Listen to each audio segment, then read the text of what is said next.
अस्सलाम वालेकुम, कैसे हैं आप? उम्मीद है आप अच्छे होंगे। आज मैं आपके साथ जो रेसिपी शेयर करने जा रही हूँ, ये चना दाल की रेसिपी है। मेरे लिए 1 एंड हाफ़ कप चना दाल, इसको साफ़ करके पानी में भिगो दिया है।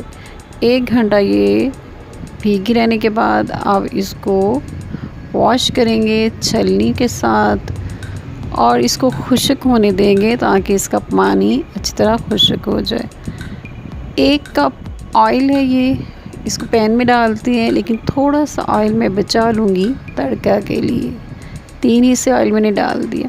ये देखिए ये ड्राई हो चुकी है, काफ़ी हद तक पानी खुश्क हो चुका है, तेल गर्म हो गया। अब इसमें ये दाल डाल लेते हैं, इसको फ्राई करना है।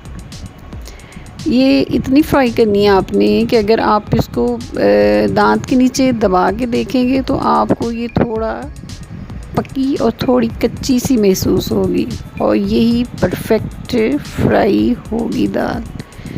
इस तरीके से आप दाल बनाइए, बहुत ही मज़े की बनेगी। बहुत ही सादा, सिंपल, आसान तरीका है और आपको बहुत पसंद आएगा। आप इसको बार बार देखिए।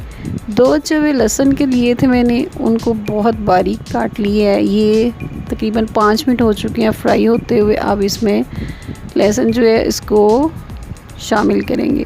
2 से 3 मिनट तक मज़ीद इसको फ्राई करेंगे ताकि लहसुन की खुशबू इसके अंदर शामिल हो जाए। बहुत ही अच्छे तरीके से ये फ्राई हो चुकी है। देखें, इसको दबा के देखें दांत के साथ तो आपको इसका टेस्ट महसूस होगा। 1 एंड हाफ़ टमाटर है, मीडियम साइज़ का ये टमाटर था, ये इसमें डाल दिया है। 2 हरी मिर्च कटी हुई, वो भी इसमें डाल रही हूँ मैं। इसको ज़रा फ्राई करना है। ये देखिए टमाटर ने अपना कलर छोड़ दिया है, रेड रेड हो रहा है।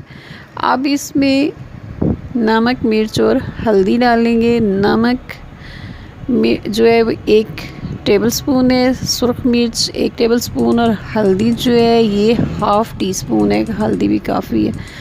अब इसमें हाफ़ कप जो है पानी डाल दें ताकि नमक, मिर्च और हल्दी जो है वो अच्छी तरह पक जाए और भुनी जा सके। अब इसको थोड़ी देर बनने देंगे ताकि खुशबू अच्छी हो जाए। अब इसमें आधा कप जो पानी था वो डालने के बाद अब 2 से 3 कप मज़ीद पानी इसमें डालें। इस तरह टोटल 4 कप पानी जो है वो मैंने इसमें डाला है।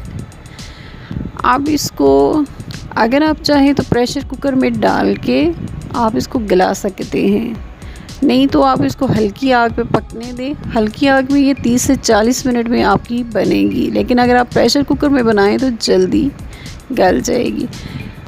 दाल हमारी रेडी हो चुकी है, चेक कर लेते हैं इसको। बिल्कुल ठीक गल चुकी है जिस तरह कि हमें चाहिए।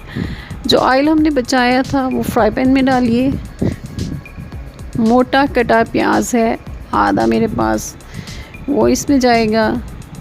2 हरी मिर्चें साबित वो इसमें जाएंगी और आध इंच का दालचीनी का टुकड़ा लंबा लंबा बारीक कटा हुआ है, ये इसमें गया। इन सब को हल्की आग में फ्राई करना है। दरमियान में ज़रा हिला लेते हैं ताकि हमारे प्याज और बाकी चीज़ें जो हैं वो चले नहीं। ये लाइट ब्राउन हो गया, खूबसूरत कलर, खुशबू आ रही है बड़ी मज़े की, मेरे पूरे किचन से होती हुई बाहर तक जा रही है। ये हमारे घर की फेवरेट दाल है, हम सबको बहुत पसंद है। इसमें ज़ीरा और काली मिर्च दोनों पिसी हुई 1 चम्मच वो डालेंगे और बस हमारा सालन रेडी। उम्मीद है आपको ये रेसिपी पसंद आएगी। मेरे चैनल को सब्सक्राइब करें, लाइक करें, शेयर करें। फिर मिलेंगे एक नई और मज़े की रेसिपी के साथ। अपना ख्याल रखिएगा, अपनी दुआओं में याद रखिएगा। अल्लाह हाफिज़।